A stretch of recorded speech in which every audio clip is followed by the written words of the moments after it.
I'm staring at a collection letter from a hospital, and the amount they're asking for is $4,219. Which is weird, because I could have sworn I'd already paid that bill. Actually, I remember the day I paid it. It was a Friday, and I'd just gotten my paycheck, so I went online and settled it. But this letter says I still owe them $4,219, plus an additional $817 in interest and fees.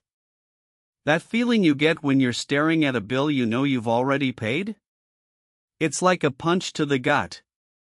You start questioning your own memory, wondering if you really did pay it, or if you just thought you did. And then the anxiety kicks in. What if I really do owe them that money? What if I've been ignoring it for so long that it's gone to collections? Here's what I want you to know by the end of this: medical debt is different from other types of debt, and collectors won't always tell you that.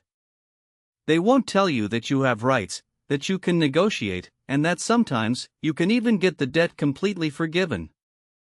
My friend, who's a nurse, she had a patient who was being billed for a procedure that wasn't even covered by their insurance, and the hospital was threatening to send it to collections. But when she stepped in and started asking questions, it turned out the hospital had made a mistake, and the patient didn't owe them anything. I've been looking into this, and I found out that 1 in 5 Americans has medical debt. That's over 60 million people, and a lot of them are being taken advantage of by collectors who know they don't understand their rights. So, let's break it down. If you're getting calls from a collector about a medical bill, the first thing you need to do is ask for a breakdown of the charges. Don't just accept the total amount they're telling you, make them itemize it, so you can see exactly what you're being charged for. And then, you need to check your insurance records to see if any of those charges should have been covered. I want to share a story with you. It's about a woman named Karen, who was billed $10,000 for a hospital stay that she thought was covered by her insurance. But when she got the bill, she realized that the hospital had coded the procedure wrong, and her insurance wasn't going to pay for it. So, she started negotiating with the hospital, and after a few months, they agreed to reduce the bill to $2,000. And then, she was able to set up a payment plan so she could pay it off over time. The key here is that Karen didn't give up, she kept pushing, and she kept asking questions, until she got to the bottom of it. Now, I know what you're thinking: what if I don't have the money to pay these bills? What if I'm already living paycheck to paycheck, and I just can't afford it? Well, here's the thing: there are options. You can talk to a patient advocate, who can help you navigate the system and negotiate with the hospital. You can also look into financial assistance programs, which can help you pay for your medical bills. And in some cases, you can even get the debt forgiven altogether. Drop your biggest medical debt in the comments. I read every single one, and I want to know what you're going through. If that just clicked for you, hit like. It tells me to keep making this kind of content. And if you know someone who's struggling with medical debt, send them this video. It could be the wake-up call they need. Now, I want to talk about something that's really important, but nobody ever mentions: the emotional toll of medical debt. It's not just about the money, it's about the stress, the anxiety, and the feeling of being trapped. So, let's talk about how to cope with that. First, you need to acknowledge that it's okay to feel overwhelmed. It's okay to feel like you're not in control. And then, you need to start taking small steps, like making a budget, or talking to a financial advisor. I've been looking into this, and I found out that there are some amazing resources available, like the National Foundation for Credit Counseling, which can help you create a plan to pay off your debt. And there are also some great online tools, like the Medical Debt Calculator, which can help you figure out how much you owe, and how long it'll take to pay it off. So, here's what I want you to do: take a deep breath, and let's get started. Let's tackle this medical debt, one step at a time. And if you're feeling overwhelmed, just remember, you're not alone. Millions of people have been in your shoes, and they've come out the other side. You can too. In my next video, I'll be talking about how to invest in a high-yield savings account, even if you're living paycheck to paycheck. It's a game changer, and it's something that can help you build wealth, even if you're starting from scratch. So, be sure to subscribe and hit the notification bell, you won't want to miss it. The thing is, medical debt can be incredibly complex, and it's easy to get lost in the paperwork and the bills. For example, did you know that some hospitals charge differently for the same procedure, depending on whether you have insurance or not?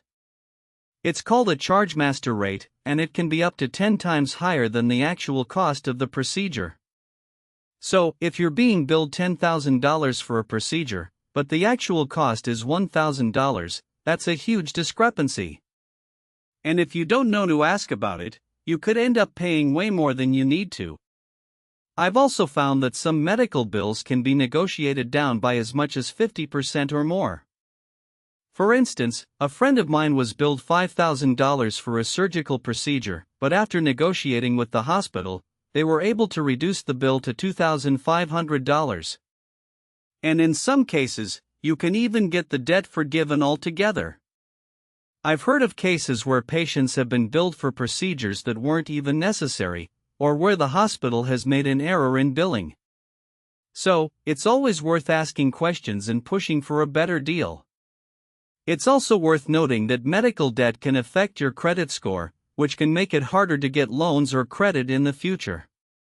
In fact, a study found that over 40% of people with medical debt have seen their credit scores drop by over 100 points. That's a huge hit, and it can take years to recover from. But if you're able to negotiate down your medical debt or get it forgiven, that can actually help improve your credit score over time. Another thing to consider is that some hospitals and medical providers offer financial assistance programs that can help you pay for your medical bills. These programs can be based on your income, family size, and other factors, and they can provide significant discounts on your medical bills. For example, I know of a hospital that offers a program that can reduce medical bills by up to 75% for patients who qualify. So, it's always worth asking about these programs and seeing if you qualify. In addition, there are also nonprofit organizations that provide financial assistance for medical bills. For example, the HealthWell Foundation provides financial assistance to patients with certain medical conditions, such as cancer or chronic illnesses. And the Patient Access Network Foundation provides financial assistance to patients with high medical bills. These organizations can provide significant help, and they're definitely worth looking into.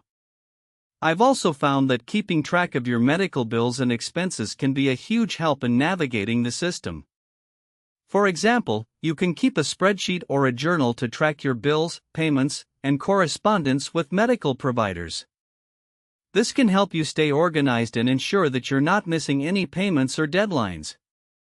And if you're feeling overwhelmed, you can also consider hiring a medical bill advocate who can help you navigate the system and negotiate with medical providers on your behalf. Furthermore, it's worth noting that some medical providers are now offering more transparent and patient-friendly billing practices. For example, some hospitals are now providing patients with detailed breakdowns of their medical bills, including itemized lists of charges and explanations of each charge. This can help patients understand what they're being billed for and make more informed decisions about their care. In terms of specific numbers, I've found that the average medical debt in the US is around $1,900 per person. But for some people, medical debt can be much higher. I've heard of cases where people have owed $50,000 or more in medical debt. And it's not just the amount of debt that's the problem, it's also the interest rates and fees that can add up over time. For example, if you owe $10,000 in medical debt and you're being charged an interest rate of 20%, that can add up to $2,000 per year in interest alone. I've also found that medical debt can affect people from all walks of life.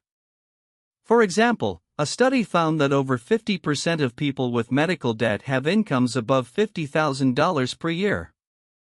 And over 20% of people with medical debt have incomes above $100,000 per year. So, it's not just low-income people who are affected by medical debt, it's people from all income levels. In terms of solutions, I think one of the most important things is to educate yourself about your rights and options. For example, did you know that you have the right to dispute any medical bill that you think is incorrect? Or that you have the right to negotiate with medical providers to reduce your bills? These are important rights, and they can make a big difference in your ability to manage your medical debt. Finally, I want to talk about the importance of seeking help when you need it. If you're struggling with medical debt, don't be afraid to reach out to a patient advocate or a financial advisor for help. They